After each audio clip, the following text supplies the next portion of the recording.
जय हिंद। आप देख रहे हैं वतन समाचार और मैं हूं मोहम्मद अहमद। आज जामिया मिल्लिया इस्लामिया में यूनानी मेडिकल कॉलेज की स्थापना की मुनासिबत से एक प्रोग्राम का आयोजन किया गया। Vice chancellor professor Najma Akhtar को मुबारकबाद देने के लिए ये प्रोग्राम ऑल इंडिया यूनानी तिब्बी कांग्रेस की जानिब से उसके रूह रमा सेक्रेटरी जनरल हकीम सैयद अहमद खान की तरफ से किया गया था और उनके साथियों की तरफ से। इस मौके पर प्रोफेसर नजमा अख्तर शेखुल जामिया हैं, उन्होंने दिल खोल करके यूनानी मेडिकल कॉलेज की तारीफ़ की और कहा कि वो अपने फैसले में बिल्कुल दुरुस्त हैं। उन्होंने कहा कि वो यूनानी मेडिकल कॉलेज का भविष्य बहुत ताबनाक देख रही हैं और आने वाले दिनों में देश और दुनिया को इससे काफ़ी लाभ होगा। साथ ही वाइस चांसलर ने इस बात को भी दोहराया कि मेडिकल कॉलेज की उनकी मांग अभी भी जारी है। उन्होंने उम्मीद जाहिर की कि नए चांसलर प्रोफेसर सैयदना मुफज्जल के आने के बाद जामिया मिल्लिया इस्लामिया को मेडिकल कॉलेज ज़रूर मिलेगा। साथ ही उन्होंने कहा कि वो सिर्फ मेडिकल कॉलेज का अप्रूवल चाहती हैं, उन्हें इस बात की पूरी उम्मीद है कि देश और देशवासी और देश के लोग अपने ज़ाती पैसे लगा करके वो मेडिकल कॉलेज को बनाने और इसको चलाने में पूरा सहयोग देंगे। इस मौके पर और क्या कुछ हुआ, आइए देखते हैं सीधे जामिया मिल्लिया इस्लामिया से आयुष पांडे की ये खास रिपोर्ट। शुक्रिया बहुत बहुत आप लोगों का कि आपने ये प्रोग्राम ऑर्गेनाइज़ किया। बट जामिया के अंदर यूनानी मेडिकल कॉलेज का यूनानी पढ़ाई का भी BOMS का बहुत ऊंचा फ्यूचर है। वो कोई कमी नहीं है, लोगों को लेने वालों की कमी नहीं है और पढ़ाने वालों की भी कमी नहीं है। तो ये बढ़ेगा इंशाल्लाह। ये जो है प्रोग्राम जो शुरू हो रहा है BOMS का, वो आगे भी बढ़ेगा, मास्टर्स तक जाएगा, PhD तक जाएगा। मैं मुबारकबाद देता हूँ ऑल इंडिया यूनानी तिब्बी कांग्रेस को, डॉक्टर सैयद अहमद खान को और उनके रुफ़क़ा को कि उन्होंने जामिया में जो वाइस चांसलर ने पहल की है उसका खैर मक़दम किया है। और हमें ये नहीं भूलना चाहिए कि यूनानी का एक तरह रिवाइवल हो रहा है, रिसर्जेंस हो रहा है। हमें उसका फ़ायदा उठाना चाहिए और अपनी जगह बनानी चाहिए। लेकिन एक बात का ख्याल रखना चाहिए कि हमें तालीम को तिजारत नहीं बनाना है। असल चीज़ जो है वो ये है, हमें नई नस्ल को ख़ास तौर से मदरसे से जो बच्चे पढ़ के आ रहे हैं, जैसा कि वाइस चांसलर साहिबा ने ख़ुद भी कहा है कि वो इनकरेज करेंगी और एक तरह से कि हमें कोशिश करेंगी कि ज़्यादा से ज़्यादा वो फ़ायदा उठाएं इसके।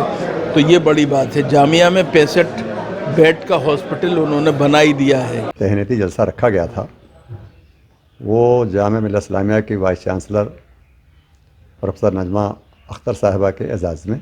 वो इसलिए कि हम लोग ज़माने से एक मुतालबा करते आए थे, तकरीबन 30 साल हो गए, कि जामिया मिल्लिया इस्लामिया में जो बानियान थे उनमें हकीम अजमल ख़ान का बहुत बड़ा किरदार था। तो उनके एक खराज अक़ीदत सही मानों में पेश किया जाए तो एक कॉलेज ज़रूरी है, एक फ़ैकल्टी यूनानी कायम हो जाए। बहरहाल मैडम ने वादा किया है, एक यूनानी फ़ैकल्टी कायम होगी इंशाल्लाह, और उसी मुनासिबत से आज का प्रोग्राम रखा गया था। जो हमारी VC मैडम हैं, उन्होंने एक तिब्बे कॉलेज के लिए संग बुनियाद रखने की बात की थी और वो संग बुनियाद रखी गई। तो उनको ही एजाज़ के तौर पे हमने यहाँ बुलाया था ताकि उनका एक तशक्कुर अदा कर सकें और उनसे हौसला अफजाई हमें मिले कि हमें क्या क्या और करना है। आयुष सिस्टम ऑफ मेडिसिन में इससे बढ़कर कोई कंट्री नहीं हो सकता, इससे बेहतर कोई इलाज का करना चाहिए कि पैटर्न नहीं दे सकता, इससे बेहतर कोई इलाज की चीज़ें और प्रिवेंशन की चीज़ें, जैसे कहते हैं ना तहफ़्फ़ुज़ी चीज़ें फराहम नहीं कर सकते। तो बेहतरीन सिस्टम ऑफ मेडिसिन है, टाइम टेस्टेड है, फर्दर किसी कश्मकश में जाने की ज़रूरत नहीं है। और मैं समझता हूँ कि जामिया में जो आज ये फेलिसिटेशन ऑल इंडिया यूनानी तिब्बी कांग्रेस ने कराया है, ये वक्त की ज़रूरत और ये काबिल मुबारकबाद कदम है। वाइस चांसलर साहिबा यहाँ तशरीफ़ लाईं और उन्होंने यहाँ जामिया में जो तिब्बा कॉलेज का शुरू करने का जो उन्होंने कदम उठा दिया और उसका बाकायदा अस्पताल भी तैयार हो गया और एडमिशन सब जल्दी होने वाले हैं। मैं बहुत मुबारकबाद देता हूँ वाइस चांसलर साहिबा को भी और उन तमाम लोगों को जिन्होंने इसमें जो है कदम बढ़ाया। पहले तो ये यकीन आने वाली बात ही नहीं है कि जामिया जैसी यूनिवर्सिटी में इस तरह का यूनानी कॉलेज खुल जाएगा और मैडम ने जिस तरह से उसमें दिलचस्पी ज़ाहिर की है, ये हम सब लोगों के लिए एक बड़ी खुशखबरी की बात है। और हम ये चाहते हैं कि भाई ये खुले यहाँ, क्योंकि यूनानी सिस्टम ऑफ मेडिसन एक अपने आप में एक यूनिक सिस्टम ऑफ मेडिसन है। इसकी इफादियत तो बहुत सारे लोगों ने बताई है, लेकिन आजकल के दौर में, मौजूदा दौर में اس کی اہمیت اور زیادہ بڑھ جاتی ہے کہ لوگ دوبارہ سے گھبرا کر ماڈرن دوائیوں سے بچ کر پھر وہیں آ رہے ہیں. اور جتنے شارٹ نوٹس پر سید صاحب نے لوگوں کو اکٹھا کیا, لوگوں کو بلایا یہاں ان کو کیا, اور میڈم سے بات کرنے کے بعد جو ہم لوگوں کا حوصلہ بڑھا, بلکہ ہم نے تو یہ بھی کہہ دیا ہے کہ اگر جو بھی جس طرح کا بھی تعاون ہم لوگوں سے ضرورت ہوگی تو وہ ہم اس کے لیے ہر طرح سے تیار ہیں.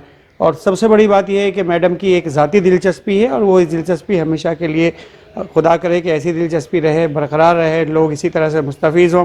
اور اس علاقے میں ایک بڑی سخت ضرورت ہے ایک ہاسپٹل کی, ایک ایسا چاہے وہ ماڈرن کا ہو چاہے وہ یونانی کا ہو, کیونکہ یہاں اتنی پبلک ہے, لوگ ادھر سے ادھر جاتے ہیں, پریشان ہوتے ہیں, ان کو صحیح ٹریٹمنٹ نہیں ملتا کرونک ڈیزیز کا, یا کچھ ایسی ڈیزیز ہیں جو بہت زیادہ ضروری ہیں جن میں ماڈرن میڈیسن کام نہیں کرتی. تو میں سمجھتا ہوں کہ یہ ایک بہت خوش آئند قدم ہے.